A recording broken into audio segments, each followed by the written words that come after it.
கர்த்தருக்குள் பிரியமானவர்களே, செப்டம்பர் 21 இன்றைய பனித்துளிகளின் தலைப்பானது அந்நியரை நேசியுங்கள். வசனம் லேவியராகமம் 19வது அதிகாரம் 34வது வசனம். உங்களிடத்தில் வாசம் பண்ணுகிற அந்நியனை சுதேசி போல எண்ணி நீங்கள் உங்களில் அன்பு கூறுகிறது போல அவனிலும் அன்பு கூறுவீர்களாக. நீங்களும் எகிப்து தேசத்தில் அந்நியராய் இருந்தீர்களே, நான் உங்கள் தேவனாகிய கர்த்தர். முதன்முறையாக நாங்கள் அயர்லாந்து தேசத்தில் குடியிருக்கிற எங்கள் மகன் மற்றும் மகள் குடும்பத்தையும் சந்திப்பதற்காக கடந்த 2019ஆம் ஆண்டு நவம்பர் அங்கு சென்றடைந்தோம். நாங்கள் கடந்து வந்த ஓய்வு நாளில் குடும்பத்துடன் டப்ளின் நகரத்திலுள்ள ஒரு 7ஆம் நாள் அட்வென்ட் திருச்சபையில் ஆராதனை செய்வதற்கு சென்றோம். ஆலயத்தின் இருக்கையில் அமர்ந்தோம்.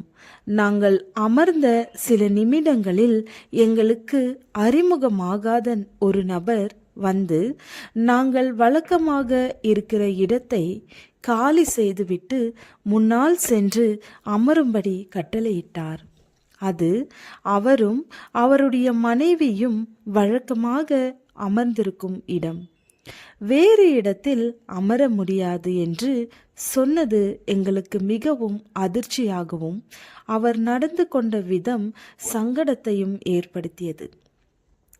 நான் உங்களை எகிப்தின் சிறுமையிலிருந்து நீக்கி பாலும் தேனும் ஓடுகிற தேசமாகிய கானானியர், ஏத்தியர், எமோரியர், பெர்சியர், ஏவியர், எபேசியருடைய தேசத்துக்கு கொண்டு போவேன் என்றும் சொன்னேன் என்றார் என்று சொல்லு. இந்த சம்பவம் அந்நியரை எப்படி உபசரிக்க வேண்டும், நேசிக்க வேண்டும், நடத்த வேண்டும் என்று தேவன் இஸ்ரவேலருக்கு சொன்ன காரியத்தை எங்களுக்கு நினைப்பூட்டியது. கலாச்சார ரீதியாக அவர் அந்நியரை எப்படி நேசிக்க வேண்டும் என்ற சட்டத்தை இஸ்ரவேலருக்கு தேவன் கொடுத்திருந்தார். ஏனெனில் அவர்களும் ஒரு காலகட்டத்தில் எகிப்தில் அந்நியராக இருந்தார்கள்.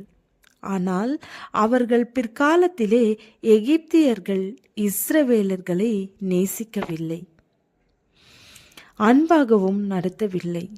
அதனால் அவர்களை கனிவோடு நடத்துவது மட்டுமல்லாமல் தங்களிடத்தில் அன்பு கூறுவது போல அந்நியரிடத்திலும் அன்பு கூற வேண்டும் என்று தேவன் கட்டளையிட்டிருந்தார்.